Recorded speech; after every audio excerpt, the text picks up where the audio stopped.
It's streaming in theory. In theory. Let's see. Will it go? That's the question. Will it go? I don't know if it will blend. It might blend. I just got a bleep bleep. A bleep bleep. Probably a Discord bleep bleep. I know. Probably Discord. Probably Mutes. reset all your settings. Because that's what it does. This would be a first time for me. I've muted the tab, so. I'll mute your tab. I don't know what Swamp that Rat means, caused it to beep, I think. Do. Did I select? Yes, you got added. Do. Are we streaming? Are we streaming? I don't Are we think streaming? so. Are we streaming? Yes, I think we are. Maybe. Hello, I think we're streaming. Are we streaming? Can you talk SP? Because I don't remember where my settings were on the audio. Audio! SP? How about audio? Oh, you're muted. Whatever. That's fine. Whatever. Aha! Ah.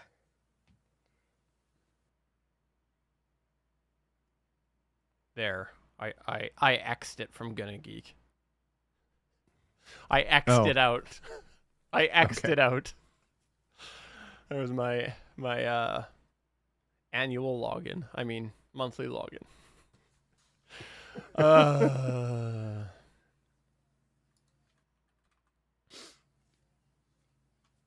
I did private my personal account, though, just because I didn't want people thinking I used it. You use it all the time. Not on X anymore. Not since. I mean, where else are you going to watch the Canadians win Olympic gold? Well, On his bootleg stream of Peacock. in my dreams, SP. This is No, the you guys summer got games, gold. not the I know winter we did. games. I know, You but, guys got gold? but also let's be real. The hammer throw. Hammer! Hammer! Olympics is shit. Let's be real. I mean, what? Are you experiencing a little bit of we're not winning? Like, I can't believe No, we're doing I just this? Is I that- just generally find the Olympics unenjoyable, other than occasional background audio. Winter, I'll slightly get into more, but aside from that, That's because there's curling. Yeah, the only Russian curling I like babes. is my hair, Chris. Man, curling's awesome. I will not stand for curling blasphemy on this What on this other show. Olympic sport can you drink and play at the same time? Fair point. Well, Winter Olympics, there might be some more. No, Yeah, that's, hockey. That's about it. I mean, hockey, you're just drunk to play. Then you feel no pain. Hockey athletes are finely tuned machines. They're also wired a bit differently, too. And I don't mean that disrespectfully. You know I played in college, Chris, right? I know. Okay.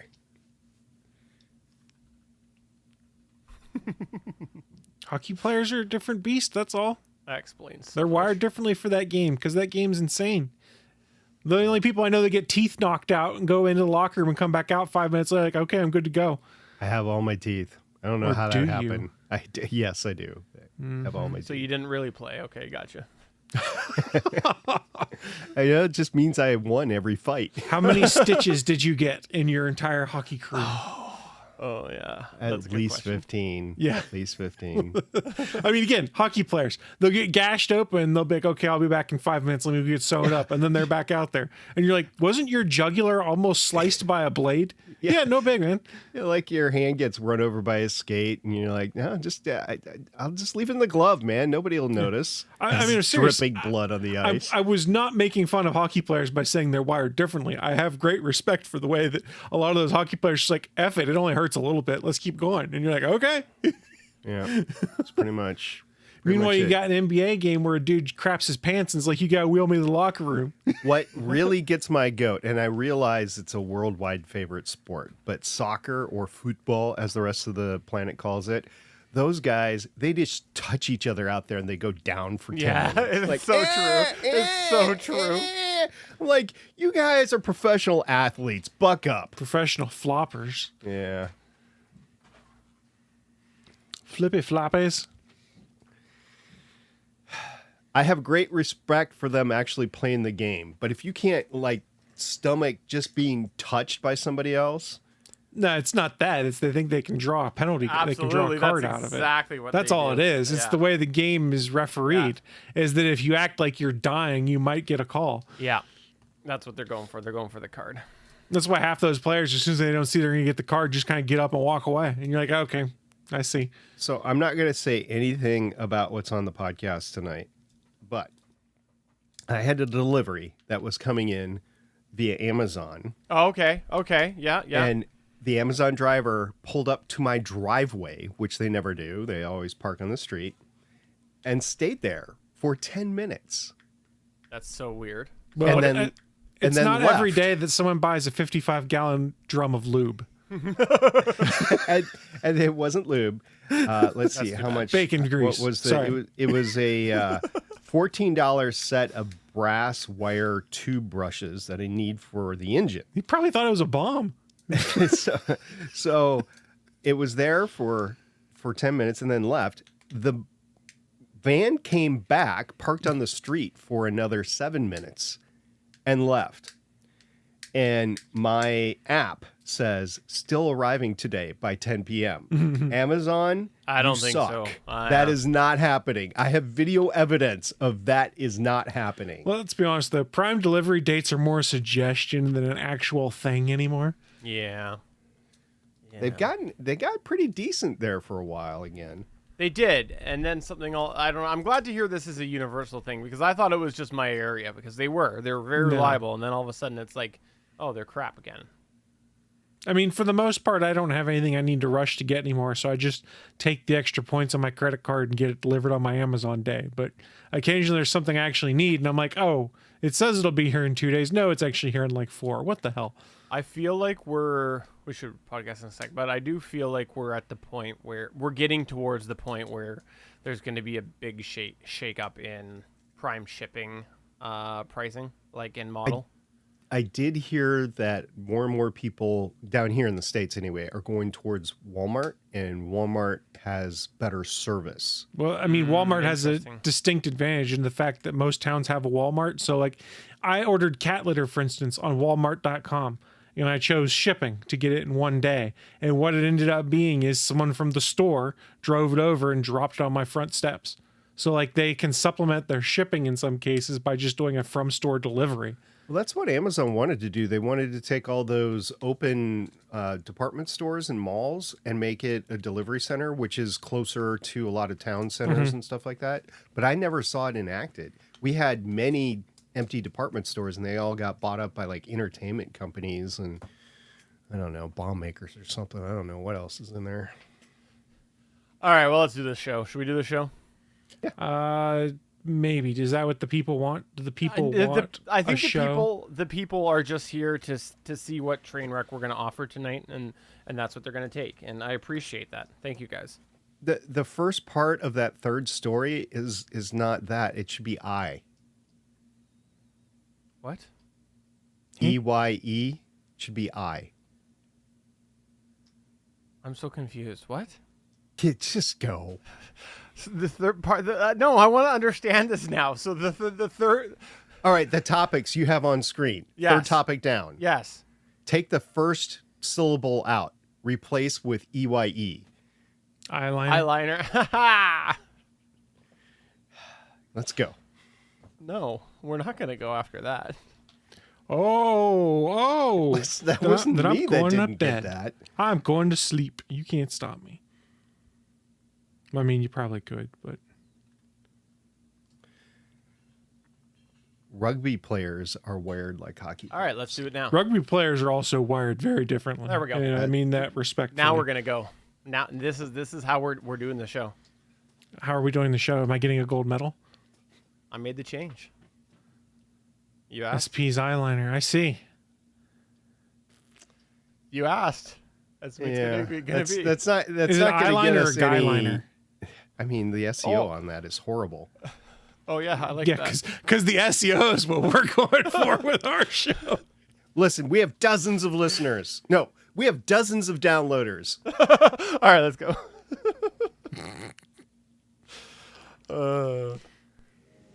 I'm SP from Legends of S.H.I.E.L.D., a show about the general Marvel comic universe, part of the GonnaGeek network, just like the show you're checking out now.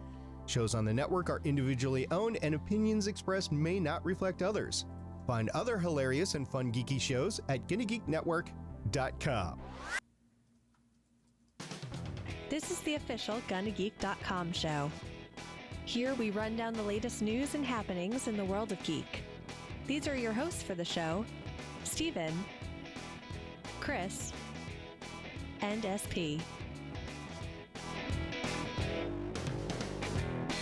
Welcome to episode 414 of the official GonnaGeek show. This is your July and August edition.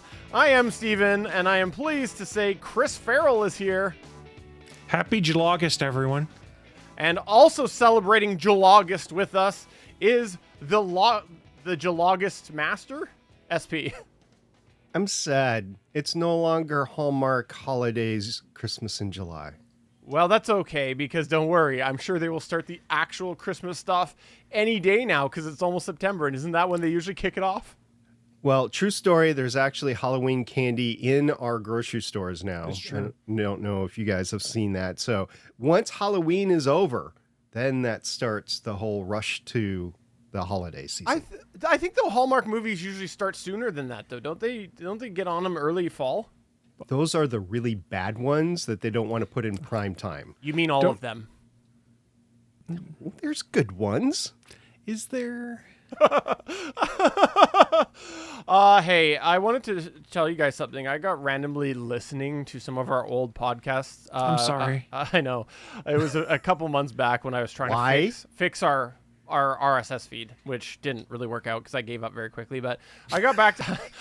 I think the main way that we would fix it would be deleting all the episodes. But anyways... Done. I have to say, we used to have some fun times back then. Way back then, we always had some form of shenanigans that opened up the show. We used to say really horrible, profane things. And we also just were quite raunchy. So that was way back then. How way back are we talking about here? I started at episode 0. I literally was working my way through the feed starting at episode 1. Well, episode 0 doesn't count. That's not a real episode. You can't blame that on me. I didn't join the show until, I don't know, episode 200 or whatever it was. Look, that's when the show was really Canadian. So it's not my fault either. That was like when it was 3/4 Canadian. Yeah, I came in to save you, Chris. Yeah, I have to say it was kind of funny how it was like, oh, our guest this week is SP. Oh, our guest this week for other reasons is SP. And it was just like we never actually had our main crew around most of the time. Steven, do you remember when there used to not be H's in our show? I do, yes. We also had many of those jokes in there too. And I also taking you back. I also caught a couple of patented Chris Farrell your mama jokes, which were pretty good. I have gone clean on mother jokes. I haven't made a mom joke in years at this point because I said I would stop. In those old episodes for everybody to see and download and listen to. No, I mean, that's fine. That's fine. I just want to clarify here that I've been good. I've been in recovery for many years now, and I haven't fallen off the wagon of Steven's mom jokes. Are you suffering from brain cancer?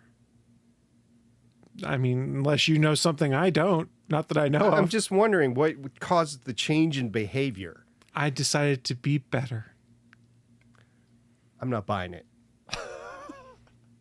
Well, Chris Farrell, if you want to fall off the wagon at any point here, you can go ahead and bring him back to the show. Look, I'm 40 years old almost. There's a point with diminishing returns when it comes to mom jokes being effective. I think I stopped doing them before I fully hit that point of diminishing returns. I mean, not to say that the returns weren't less and less all the time, but we stopped while there was still a little bit of meat on the bone. Yeah. And hey, if this was one of these old episodes, I would make a joke about meat on the bone, but I'm not going to because we've matured. Set you up. I was hoping you would. I was rushing towards it and went, no, I'm not going to be the one. Your mom likes the meat on the bone.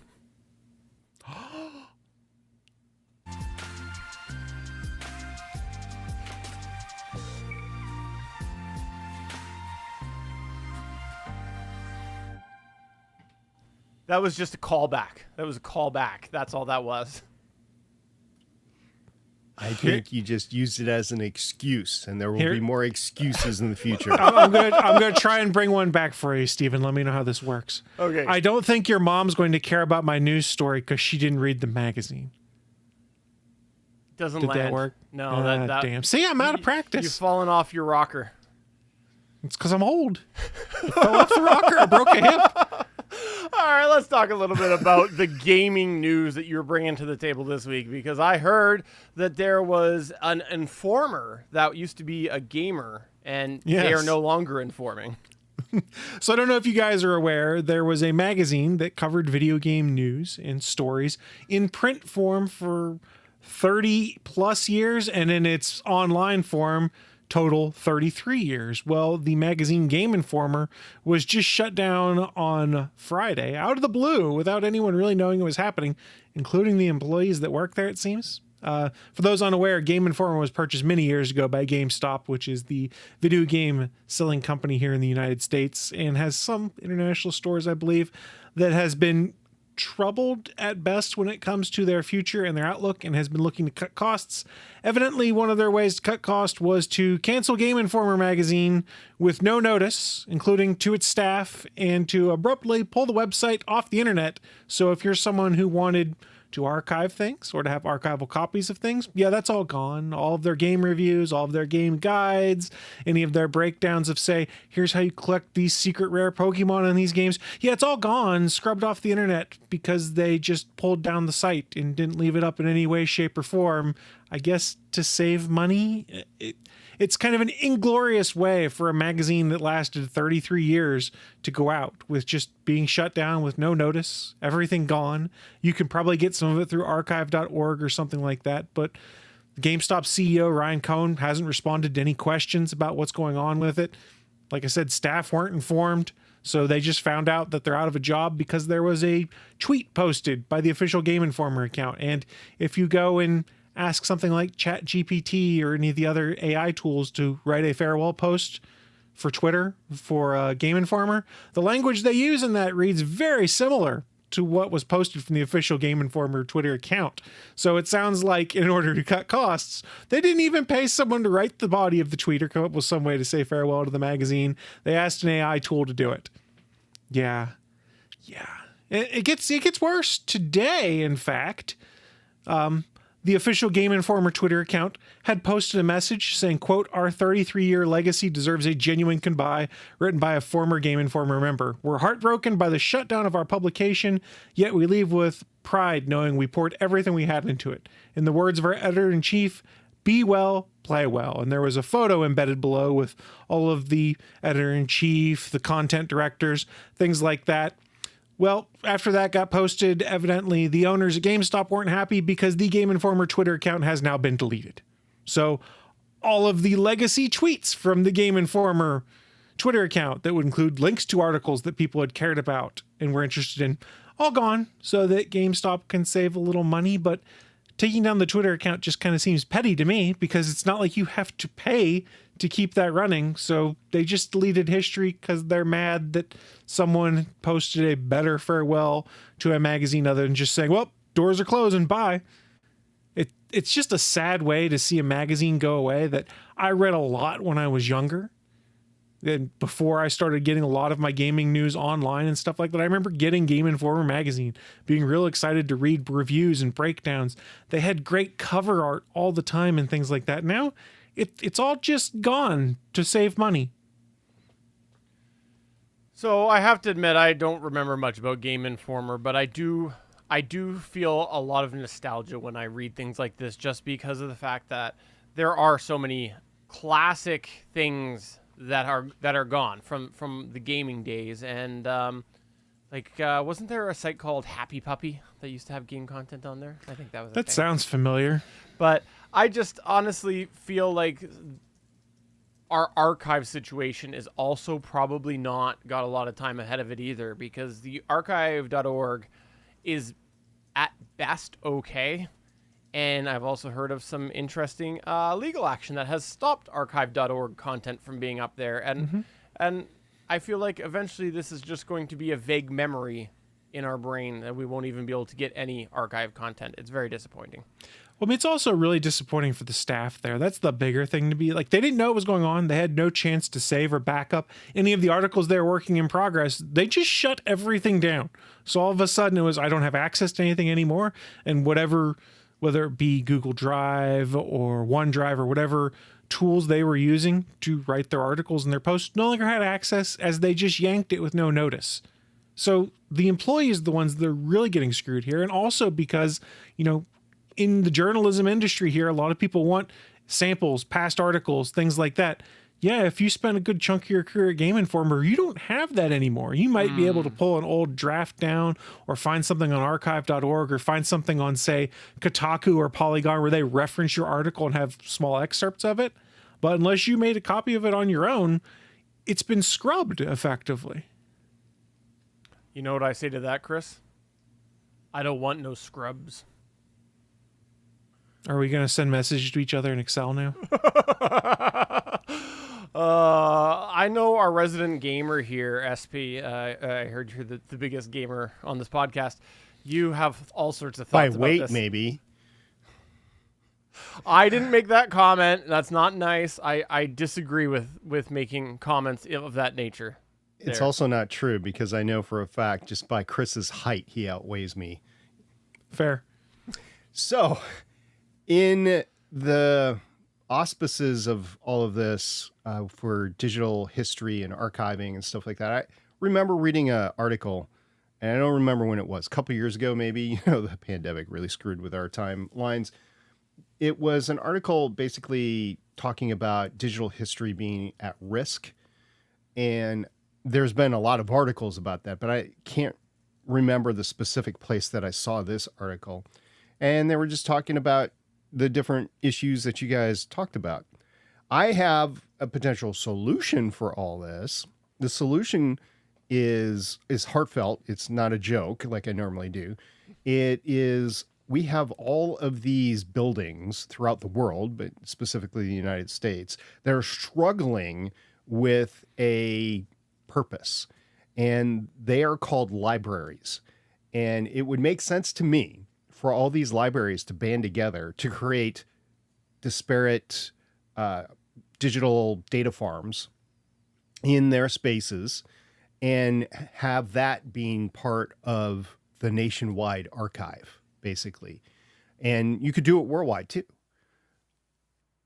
And I think this is the ultimate way forward if somebody would grab the horns on it and be able to go forward with pushing this as an agenda item. I mean, what do people go to libraries for these days? There's activity rooms. You can rent one or sign off on one for podcasting. You can use it as a meeting area, but nobody really goes there for books. And if they do, it's to sign up for digital books, like ebooks that you can read on your Kindle, for instance.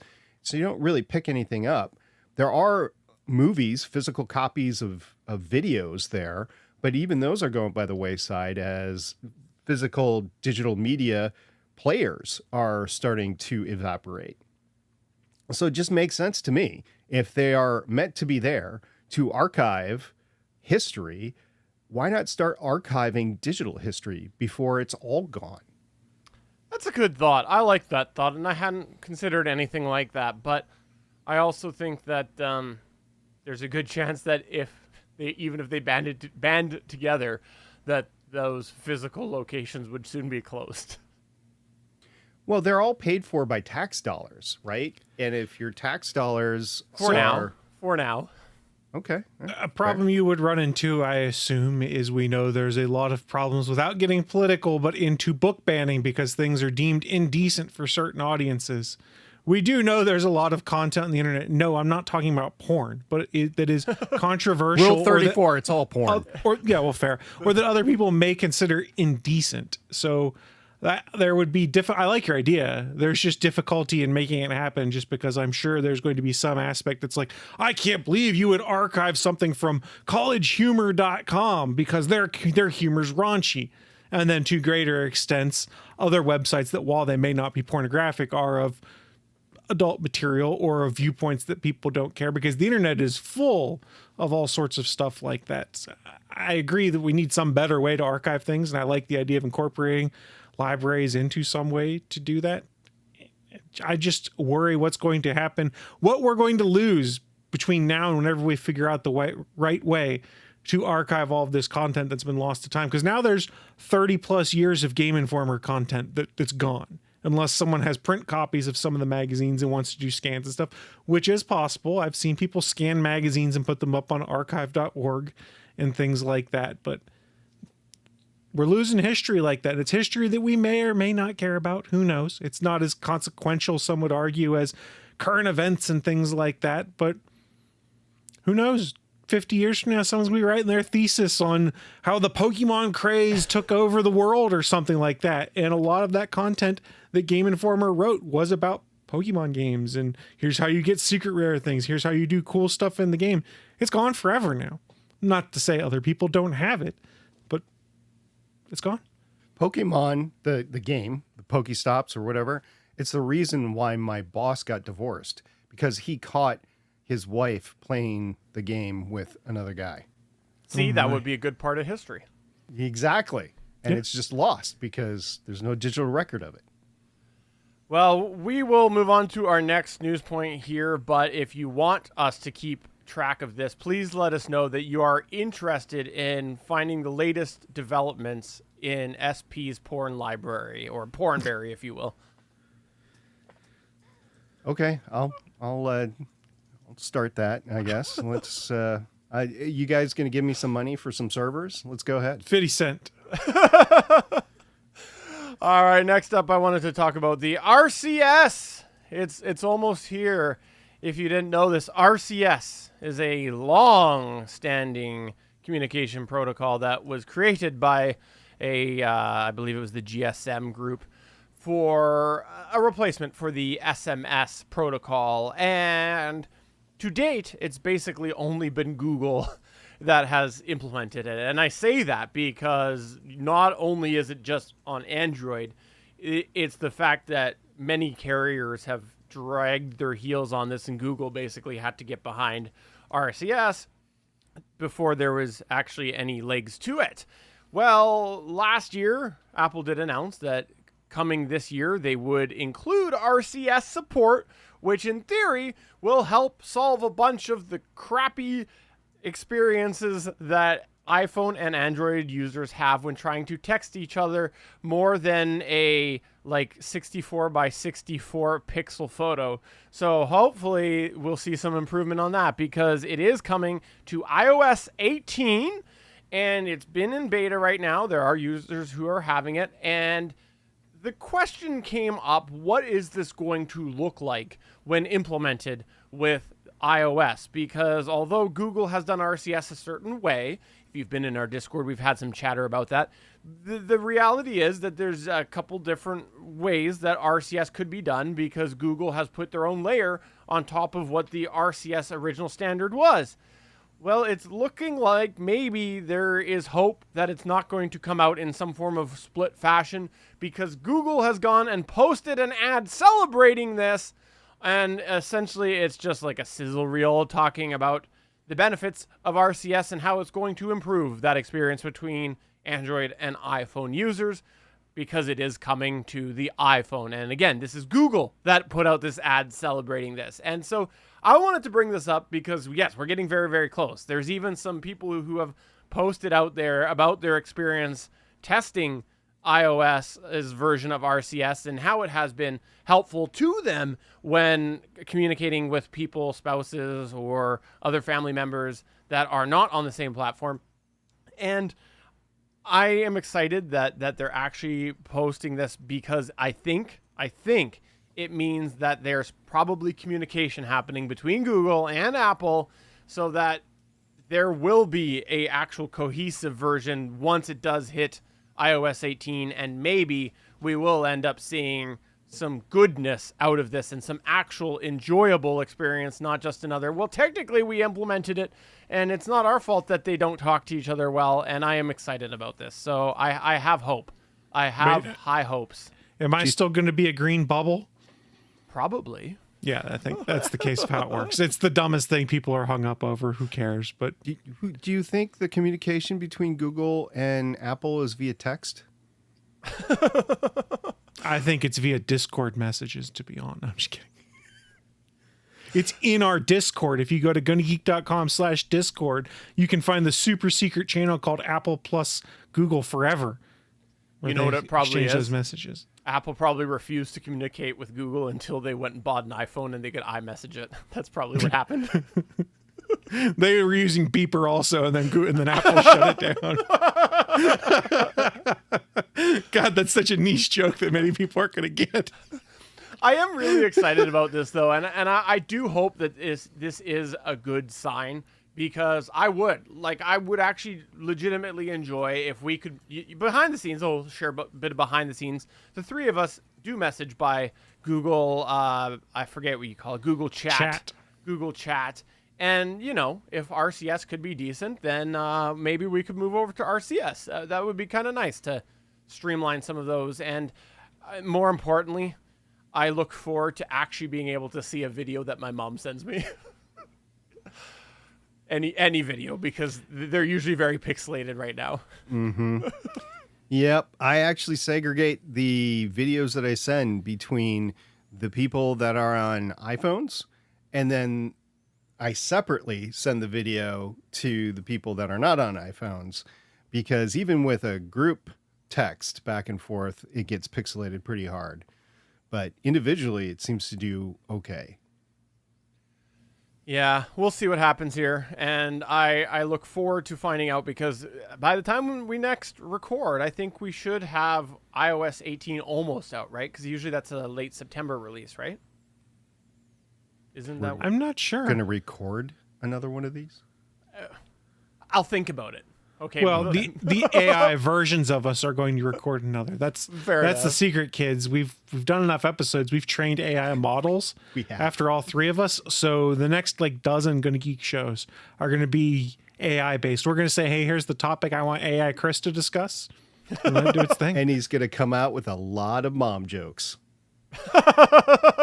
It's possible, because the back catalog has probably 200 plus episodes of me making mom jokes on occasion. Exactly. All right, well, moving on to the next news point here. There's two things that I enjoy in life. The first is when things go horribly wrong with Boeing. The second is eyeliner. And I heard that you have something that kind of bridges those two things, SP. Yeah, I am not wearing any eyeliner right now, but it's the same as Boeing not having a functional starliner. So, yeah, that's what we're talking about here. Oh, it was Starliner, not eyeliner. Yeah. That was my misunderstanding. I thought it was Guyliner. I'm sorry. Oh. So there's very little information that's actually coming out about this in the last couple of weeks. But when we recorded last, which was late June, we were celebrating the launch, which was finally launched because they were having booster problems, unrelated to the Starliner spacecraft itself. It was launched on June 5th. And then we were saying, it'll come down in the next couple of days. We'll see how it goes. Well, it's August 5th as we're recording this, 2 months after the ship launched. And, well, it's still there. So what's going on about this? We got Eric Berger over there at Ars Technica, who has the most information out there about what's going on outside of NASA and Boeing's press conferences, which have ceased over the last 2 weeks. So let's go over a couple articles that posted just in the last few days. First of all, Eric posted an article that said NASA says it is evaluating all options for the safe return of Starliner crew. It's been over 8 weeks since Boeing's Starliner spacecraft launched into orbit. The return to Earth was supposed to be 8 days later on June 14th. However, problems with the Starliner's ride to the space station involved some helium leaks and failing thrusters. Now, failure of multiple reaction control system thrusters that are essential to steering Starliner during both its departure from the space station and the critical engine burn to re-enter Earth's atmosphere are causing issues on whether or not to bring it back home right now. There was a period where they were testing it on orbit from what I understand, they continue to test it on orbit. And they did some testing on Earth, which seemed to confirm some, not all, of what they think is going on. However, because of this, NASA has put the brakes on any planned return and has not made a final decision. This will probably not happen at least until next week. We're in that week time period since this article was written. And it is likely that NASA's Associate Administrator, Jim Free, will personally make the call on how to return the two astronauts back to Earth, Butch Wilmore and Suni Williams. There are some firm facts that he can confirm. One, NASA keeps delaying a decision. So even a flight readiness review for both the Crew 9 mission and the return have been delayed, so NASA is delaying a decision. Also, NASA did issue a $267,000 task award to SpaceX on July 14th for a special study for emergency response. This study was to take into consideration the two astronauts that were on the space station and to safely return them using alternative means. If it went to SpaceX, it means they are looking at the Dragon capsule, which is the only other man-rated capsule that the U.S. has operational right now. The other option is to plead and borrow with the Russians for a Soyuz return, and I just don't see that happening. The United States doesn't want to depend on Russia right now with things going on in Europe. Matter of fact, I am shocked that the two countries are still cooperating the International Space Station. I really am. Me I'm too. legitimately I shocked. honestly am too. Yeah, 100%. So the third thing that Eric can confirm is that SpaceX has been actively working on a scenario in which 2 or 4 astronauts launch on board Crew 9. If there's 4 astronauts, you can return a total of 6, but you have to configure the capsule that way. If you just launch 2, then you don't have to reconfigure the capsule and you just bring back the 2 astronauts. So SpaceX is working on those scenarios separately from their task order, but probably conjoined with that. And then 2 sources have told Eric that in meetings at the NASA field centers, there has been vigorous discussions, meaning arguments, about whether or not to fly the crew home, the Starliner crew home, either on Starliner or other means. This is the 4 things that he can confirm. Now, because of this, Eric posted another article just hours before we recorded this, saying that NASA will delay the launch of Crew 9 due to the Starliner issues. Crew 9 is supposed to go up on Dragon. Crew 8 was Dragon, Crew 9 is the next Dragon mission. Officials are contemplating moving the Crew 9 mission from its current date of August 18th to September 24. That's more than a month. That is a significant slip in schedule. There is the possibility, as I reiterated before, of launching 2 instead of 4 astronauts. And the flight readiness review that was planned for last Thursday to return Starliner, which was a delay from its original flight readiness review, was delayed after disagreements internal to NASA about the safety of Starliner. Now, the possibility of Wilmore and Williams returning on a Dragon spacecraft has increased in the last 10 days. So it's 10 days prior to August 5th. NASA has consistently said that crew safety will be its number one priority in deciding how to proceed. That's good news. There also is another surprising reason for the delay, which I just read about today. The need to update Starliner's flight software, not the hardware, the software. I was like, what?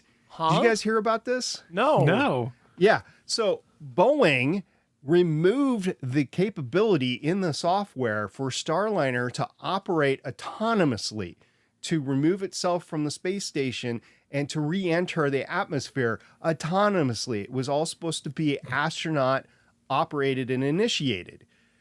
That's stupid. So now they have to go back and reload that software. And I don't know about the commonality between the capsule that flew 2 years ago and the capsule that's flying now. Can they use the same software? I don't think so. They've made changes in the hardware on board the spacecraft. So they have to actually update that software to then push it up to the capsule on orbit to then do a firmware upgrade, basically. Their test team's going to be in hell right now trying to figure that out. They've been in hell for more than 2 months. Fair. I mean, since the launch, they've been in hell. And then before that, for the last couple of years, but like 4 years, they've been in hell. So Boeing did not respond to a media query, I'm assuming from Eric, about why this capability was removed for the crew flight test. And one source at Johnson Space Center said the concern is that NASA can't afford to brick one of its crew docking ports. Now, on our Discord server, we had some discussions within the past couple of weeks about what exactly was the issue, what is the risk, what could go wrong. And I said at that point in time that the main issue that I see is the available ports for U.S. ships. That is your main concern.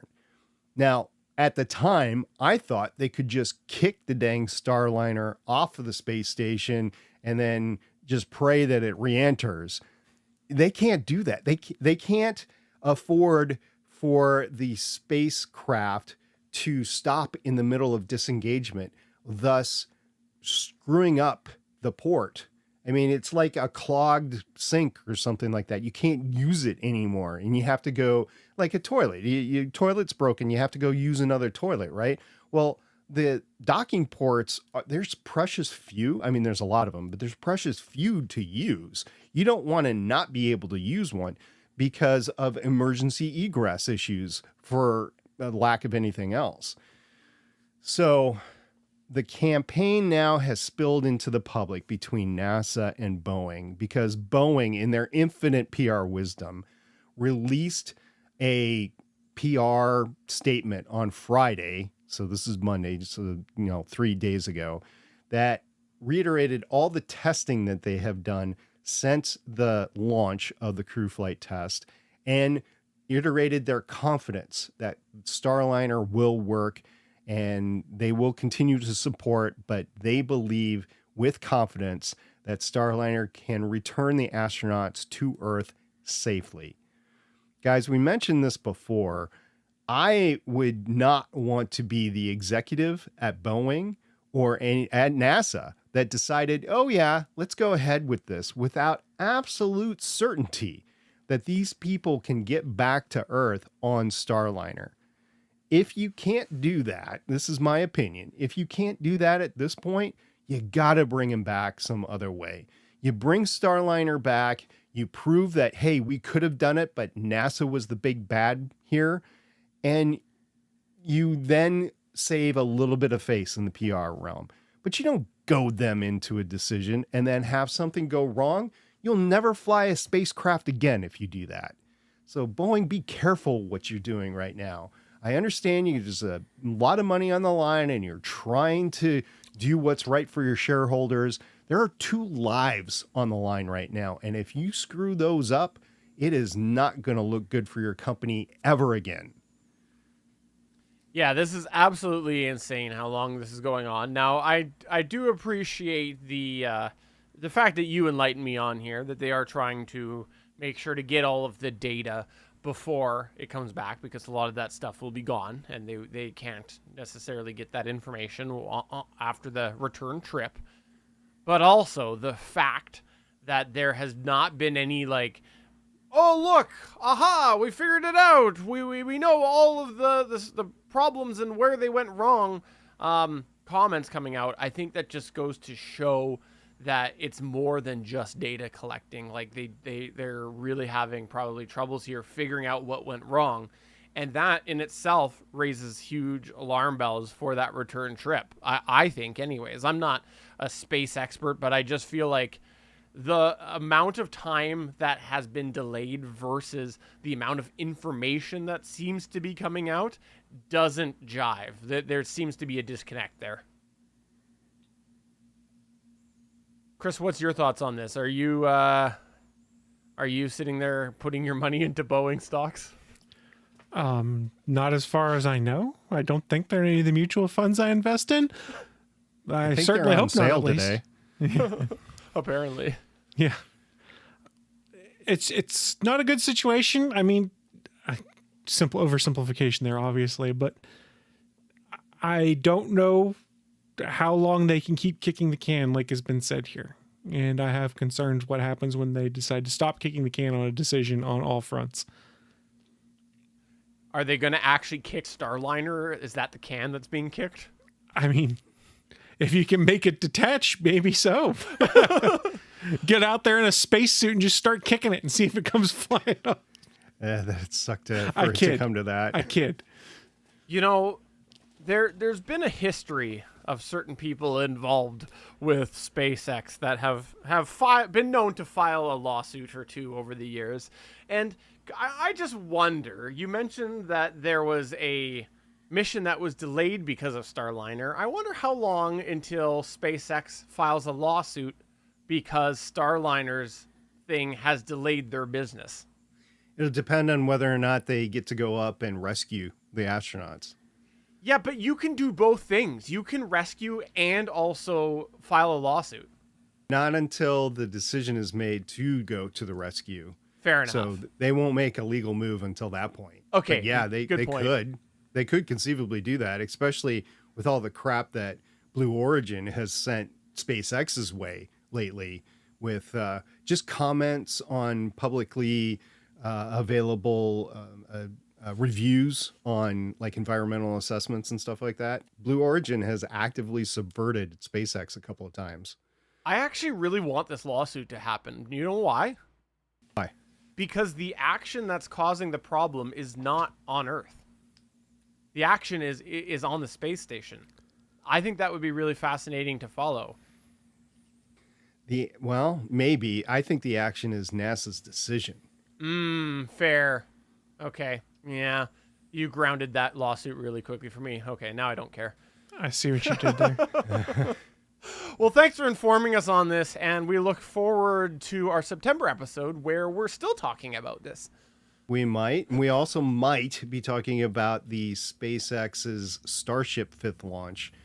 The Twitter account for Elon Musk said that Flight 5 could launch as soon as late August or early September, depending on how quickly the FAA is going to grant the modified launch license. They already have an FCC license for the communication plan, and they already have a patch that is not for sale yet, but it's been leaked. So they're getting ready for their 5th launch. Also, they're in the process of constructing their second launch tower down at Boca Chica. There you go. I said it. Take your drinks. Boca Chica. So they're going to go ahead and probably launch after the second tower is erected.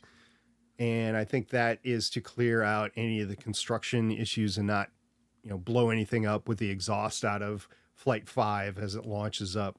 So that is in the future, and we'll see how things go. Both the booster and the ship have static fired, so they're ready to go. They just need to be brought out to the launch site stacked and have the FTS, probably go through a wet dress rehearsal, and then have the FTS or the flight termination system installed and ready to go. So yeah, late September, late August, early September is going to be the launch there. And I'm looking forward to that because that'll be the first catch attempt of the booster. Okay, I just had a random thought that came to me completely unique to me, and I was the one that thought of it. Could Starship save Starliner? So if it was operational, I don't know of the sizes because I haven't done the actual math, but conceivably you could capture the Starliner capsule inside of Starship and then bring it back home, and then you could study it that way. Now, the problem with that is you'd have to jettison all of the consumables because you wouldn't want explosives inside the Starship as you're coming down, especially with all the heat that it endures. But that would be interesting. They've already discussed bringing Hubble back or doing a Hubble servicing mission, either with Dragon or with Starship. So they're thinking uniquely at SpaceX, and we'll just see how this happens. Also, by the way, I brought up Blue Origin before. They're getting ready for their New Glenn launch, and their recovery ship is now turned on its AIS. It's being built in France, and it is on a ship to be shipped over to Florida at this point in time.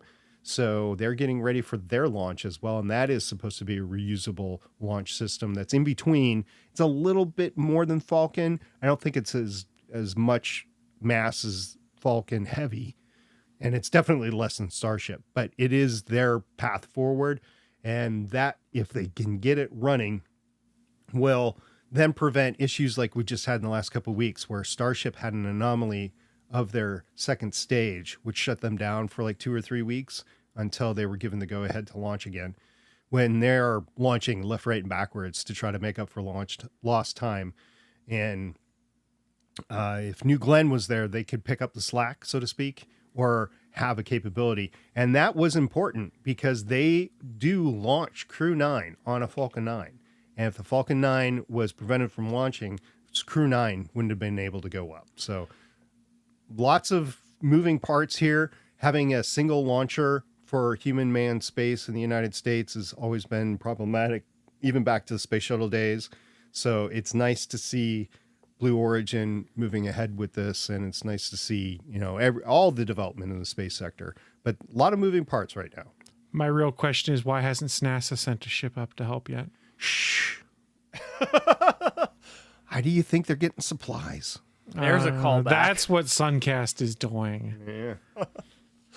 And really quick, before we get on to our annual tradition of Prime Day discussion, I wanted to just go into the archives and dust off the extra segment, because earlier in the show, Chris Farrell, you mentioned a thing that went away. You talked about a thing that was here.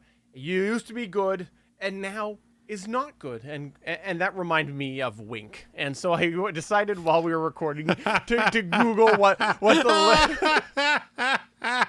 I'm sorry, I couldn't help myself.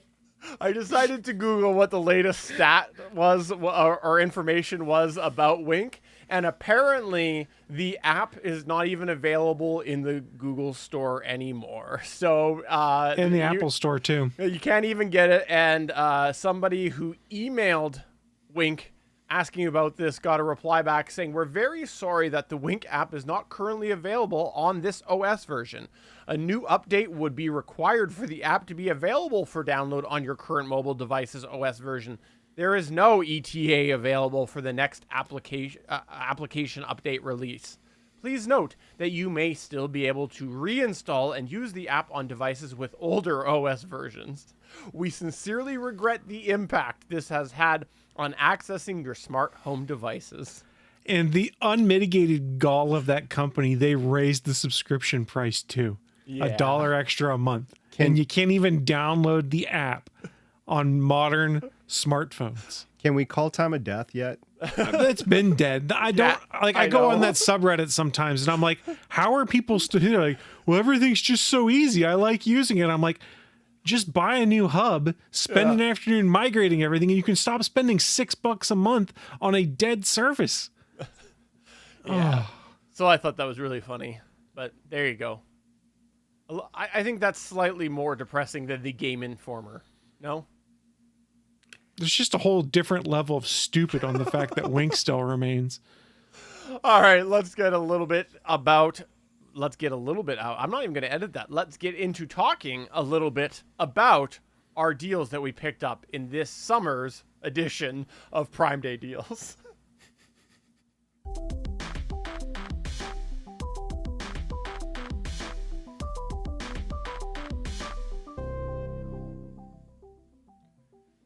What once was an annual tradition has now become a more than once, a biannual edition. Sometimes I think. Yeah, because it seems like there's Prime Day deals happening all the time. But the original Prime Day deals was in the summer-ish, and that happened again. And so that's what we do. We like to talk about things that we bought and things that we should have maybe bought or things that we bought and returned. And I've got one of those. So I'm going to start off talking about some of the deals that I did end up buying.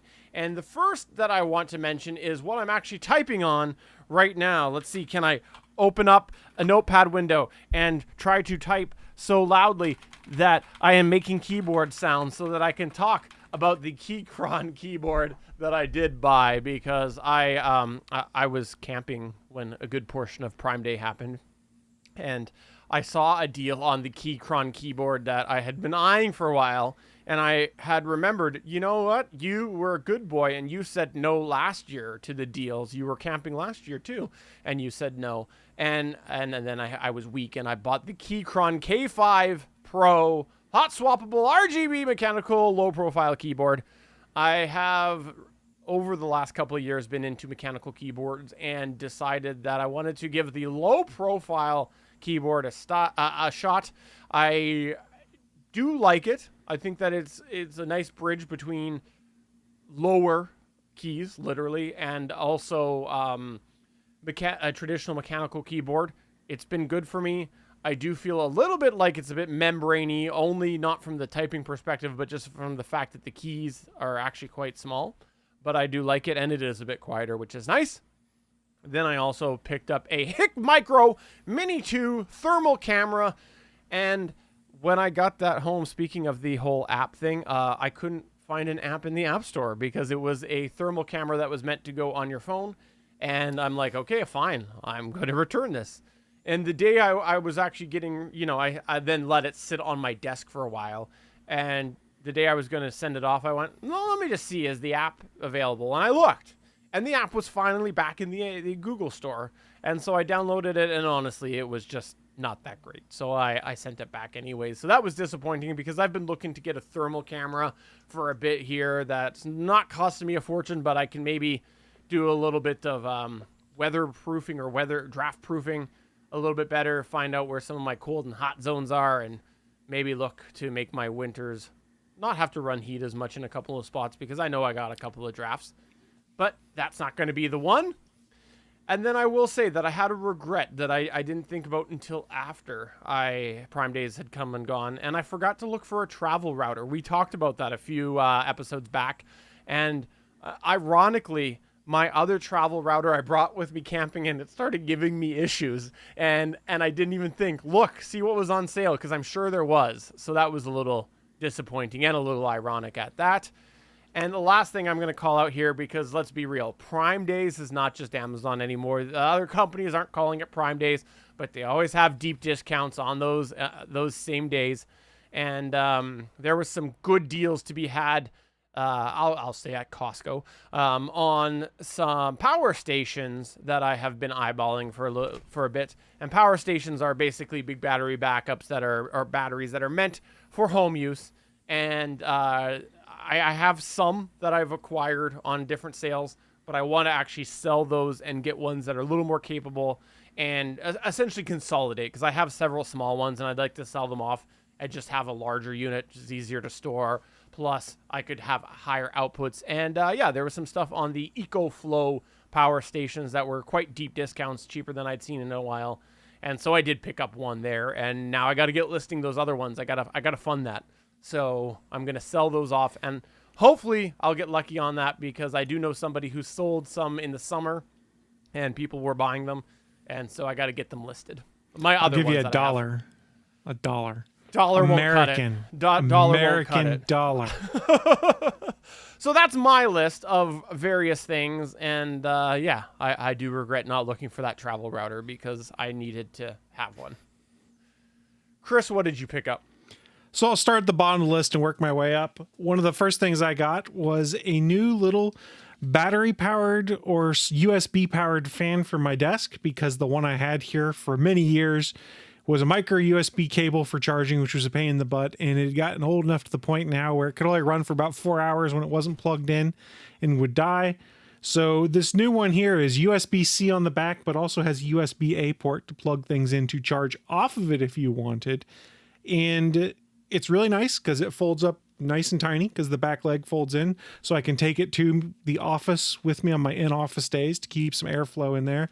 And I have only charged it once, and I've probably run it 4.5 days since charging it, and I have one indicator light left on the battery still. So I'm pretty impressed how well my $10 USB-C portable fan is doing for me. It makes me think that if I needed to use the battery as a power bank, it would do decently well as well. So yeah, for $9.99 on sale, I'm totally cool with that. And I checked the Camel and the Honey app, and it was like $1.50 cheaper than it normally was. But hey, it was enough that I needed it. It was on sale. I figured, what the heck, I'll pick that up. This is exciting stuff, guys. Exciting. I also bought some cat scratchers for my cats because they needed new scratchers so I could throw the old ones away. Wait, are they scratchers for the cats to use, or are they cats that scratch you? Well, both happened, but they're scratchers for the cats to use, and they were decently priced. I had them sitting in my cart for a while, so I had an eye as to how the prices had adjusted. And they were things that were actually on sale for Prime Day, not some of those other things we've seen where the price raises 2 days before Prime Day, so then they can drop the price back to what it was on sale for during Prime Day. So I did buy that as well. Now we're getting into some of the more expensive stuff. Steven got a keyboard. I also bought myself a keyboard right here, and sorry for the glare there coming off my light. This is, I have a Logitech MX Master Keys keyboard that I've been using. This is the Master S for Mac keyboard that I picked up on sale. So I've got 2 keyboards I keep on my desk, one of which is paired to my main desktop and my work computer, so I can swap between those if needed. The other of which is paired to a laptop. 2 laptops I have docked over here that I can use on occasion. So I shuffle my keyboards around as needed, and this gave me the ability to have 6 different keyboard connections versus the 3 I had before. So very exciting, but I do like the Logitech MX Master Keys line of keyboards. They're pretty nice. Can you hold that up again, because I want to see Why, the color. certainly. Ooh, This is black, and it's black and kind of a gray.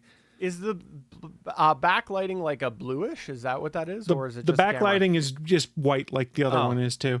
It just doesn't come across on camera because I have my spotlight on top of my monitor that's just blasting the light at me, so it washes it out a lot. Well, tell me that it's blue, because I thought it looked nice. I mean, sure, I can tell you it's blue, but that would be a Perfect. lie. Thank you. The next thing, it wasn't a Prime Day deal, but it was bought around Prime Day, and I didn't see any better deals, but I did upgrade my watch to the Galaxy Watch 7 instead of the Galaxy Watch 6. If you go to the GonnaGeek Discord, you can see the issues I was having until they put out a patch like a week into owning it. I was this close to returning it, but go to GonnaGeek.com/Discord. You can check it out for yourself and find out more. We're running late on time, so I don't want to go into that story right now. And then the final thing I bought, this was my big purchase. It was my present to myself because I hate vacuuming.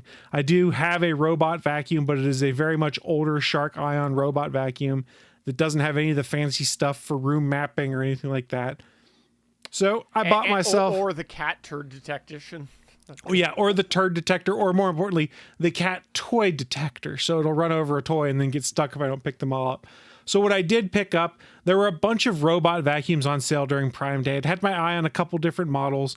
The one I ended up going with was the Eufy X10 Pro Omni. It's a mouthful right there, in part because it has LiDAR on top of it for quick room mapping, but secondarily because it has a camera mounted to the front of it, and in all of the robot vacuum competitions, it has been the best when it comes to object detection and avoidance. And I can confirm this is really good at that, because after it did its initial mapping, I purposely left some cat toys on the floor. I left a pair of shoes out in the middle of the floor where they got kicked off because I was just in a hurry. And as it went its route, it went around them, wouldn't do anything to them, and would then, in the map in my app, mark, hey, this is a shoe. I went around it. This is an unknown object.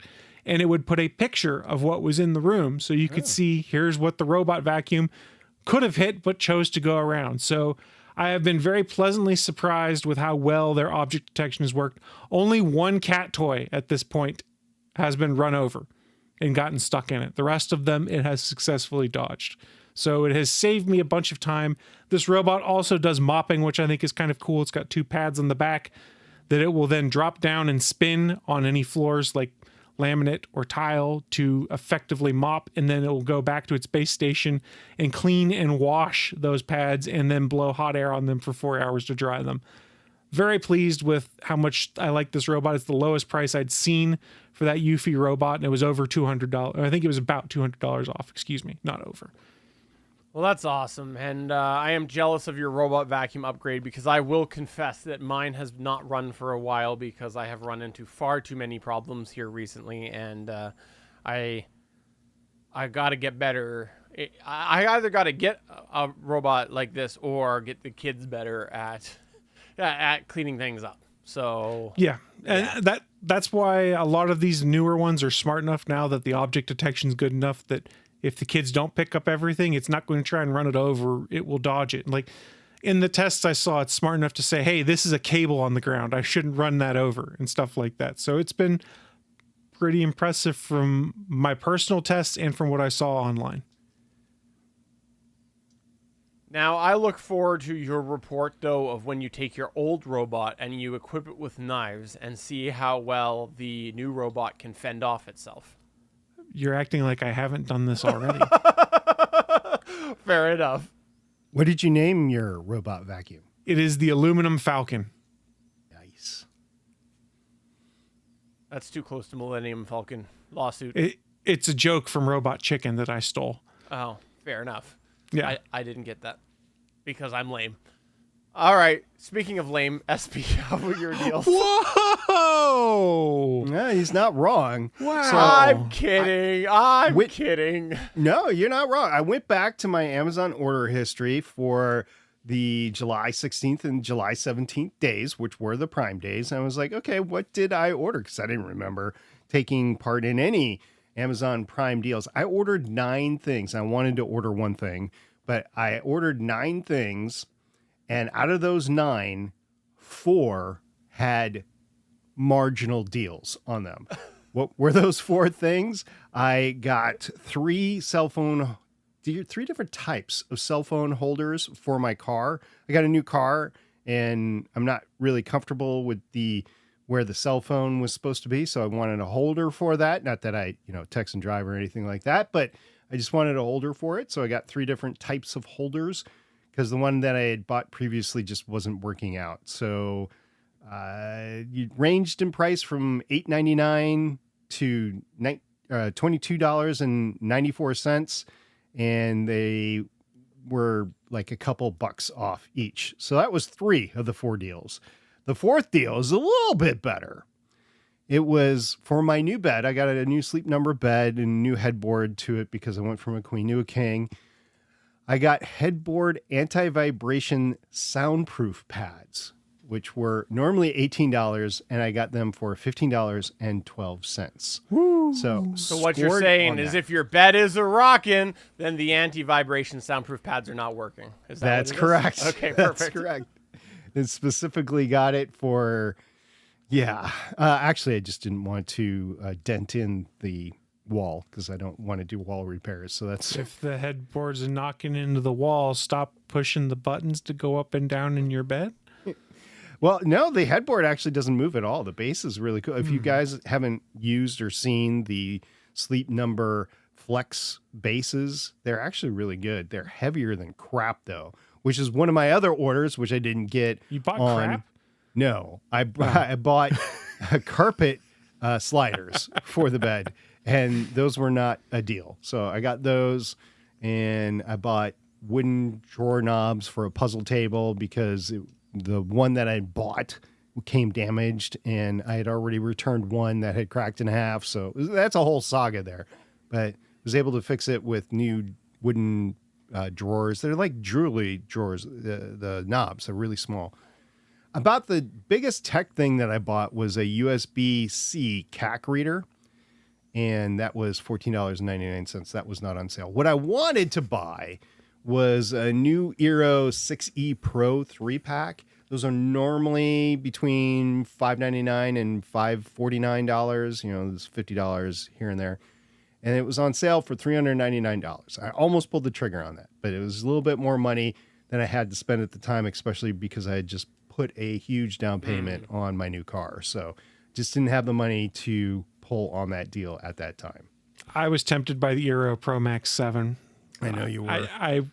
I was this close because they run that deal if you trade in any router or any other network hardware, any Amazon product actually is 20% off. I'm like, I have so many Echo Dots that are just sitting in a drawer. I could trade that in, get $5 and then 20% off of the Eero hardware. It's just, I couldn't justify it. I didn't see the 20% off on the deal though this time around. So No, it was there for the 7 at least. I didn't check the 6s. Okay. I also thought about picking up another 6 to kind of extend my network where it's a little weak, but I may just need to move my nodes around a little bit. One of the reasons why I want so many nodes, as opposed to like you go to the 7, you only need a couple in your whole house, right?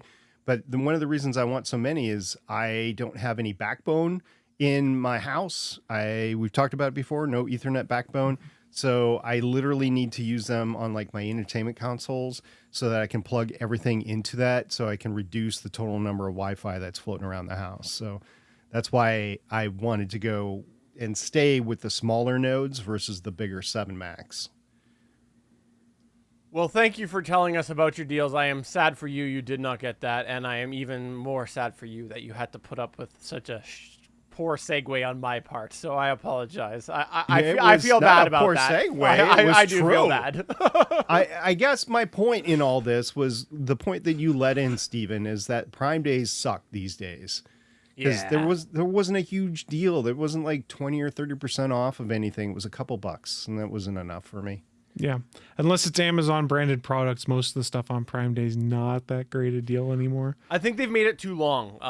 Is a big problem True. too, because they've got the whole pre-Prime Days countdown, and then the Prime Days itself goes very long. I think that it's causing a lot of problems. So I'm disappointed in Prime Days in general, but I am very happy that it allowed Chris to get that cool Robo vacuum, because now maybe that will entice me eventually.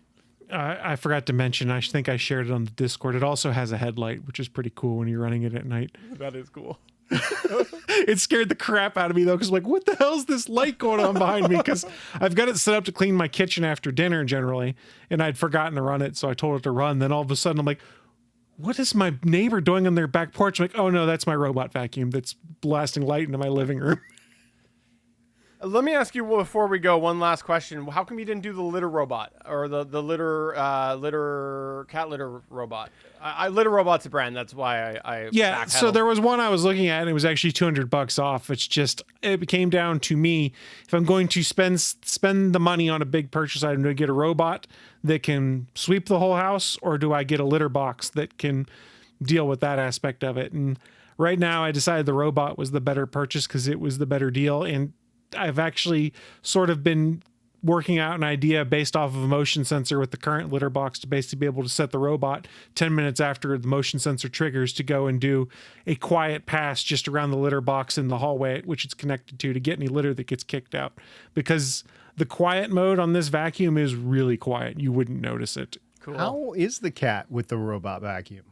Neither of them really hate it. The one tried to act all not fearful and laid on the floor as the robot vacuum came up to it and then ran away.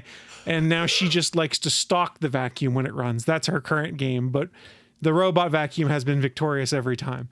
Cooper didn't care about it at first, but it rolled across his tail and it tried to suck up his tail. And so ever since then, he has a strong dislike of the vacuum. Understandably.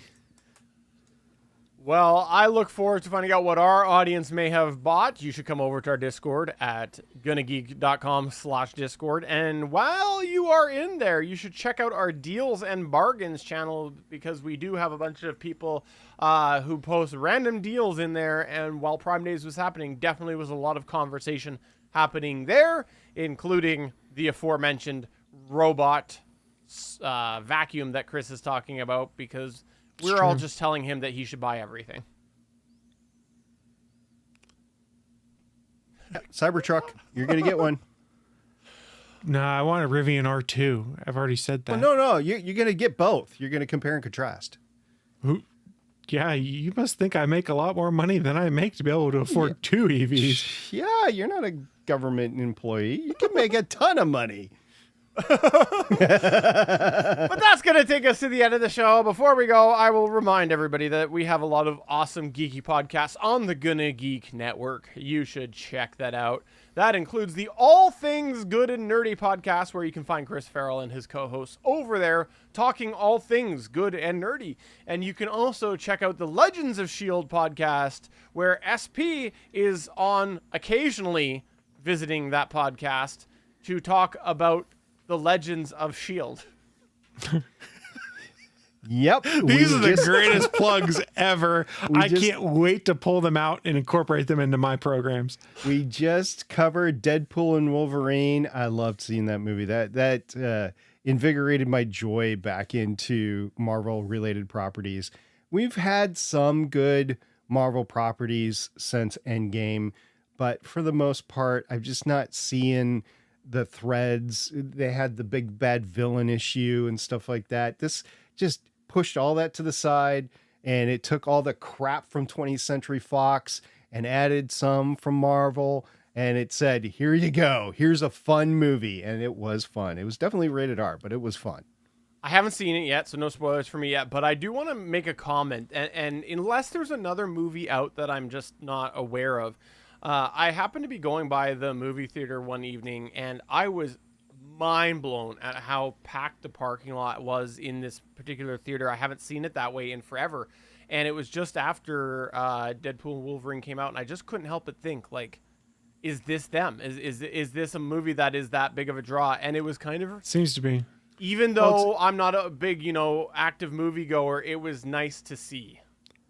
So you had Twisters that was still out, and then you had, what was that animated, I want to say Inside Up or Inside Out 2. Inside Out 2, that is still pretty big. So it depends on what the weather is like. I heard that a lot of people on the West Coast in particular that don't generally have air conditioners have been going to movies as respite from the heat.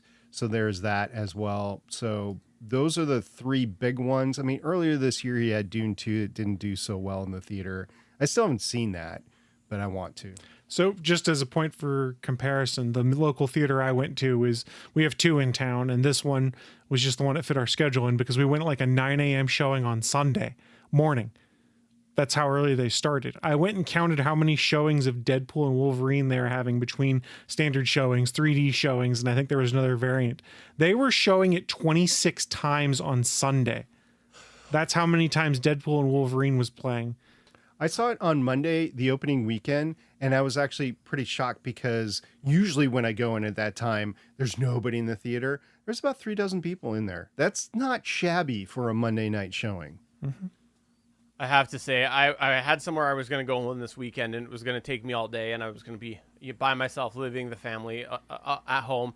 And then I got stuck in traffic, and I decided to abandon the plans to do that. And I had a split second being like, I could go to the theater, and they would never know I could see this. But I didn't. Deadpool and Wolverine would probably be, I don't know how somebody else in your household might like it, but I know you would have liked it. So. Let's put it this way. They say the F word more than any other Deadpool movie at this point in time. I can't remember the exact count, but it's a lot. Let's put it this way. The F word's only been used once in the MCU prior to now. So we did some, after we recorded, and unfortunately I couldn't use the audio and post-credit scenes on Legends of S.H.I.E.L.D. due to audio issues that were ongoing with one of the co-hosts, but we actually looked into that.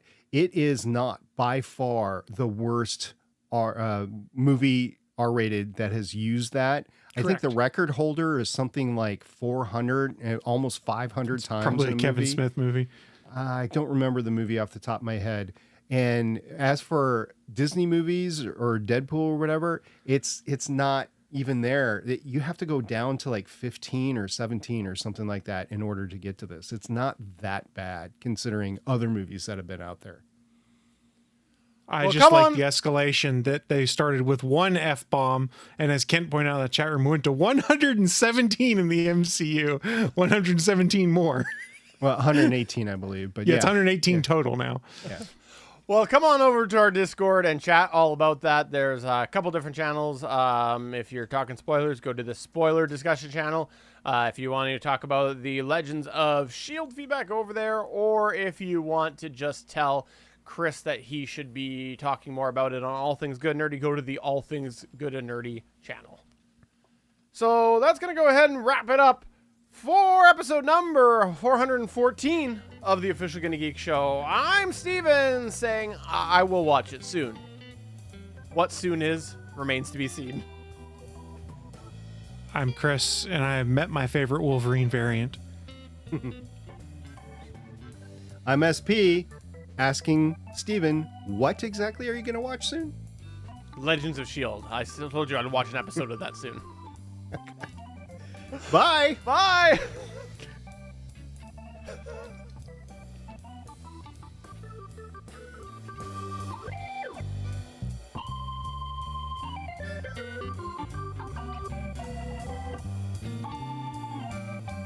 Thanks for checking out another episode of the official GonnaGeek.com show.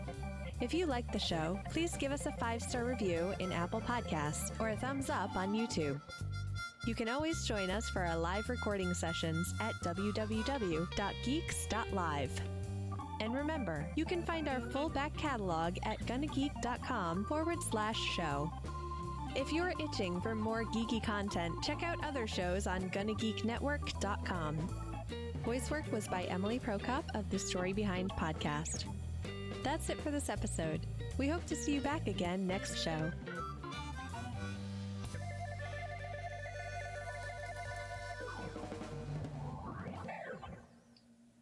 Thanks everybody for coming on by. We hope you had yourself a fun time. I know that it was very last minute posted, but I appreciate that, everybody. That was awesome that you were able to come here. And if you do want to talk geeky things, make sure you are in our Discord. That would be fantastic. I don't have anything else to say to you. I was entertained, and this will not be a spoiler, but by one of the cameos in Logan and X-Men, Deadpool and Wolverine, I recognized by their biceps. It made me laugh. Really? Yes. Nice. I was like, I know that bicep. Interesting. I won't Okay. say anymore because Steven hasn't seen it yet. And that's not enough context for him to be able to understand anything. No, I'm not picking up what you're putting down, but I know, identifying. Yeah. Okay. I turned my headphones down. Am I good? Yeah, you're fine. You're good. Okay, good. I literally gave I nothing didn't say away. anything more. You're good. Okay. All right, bye, everybody. Bye.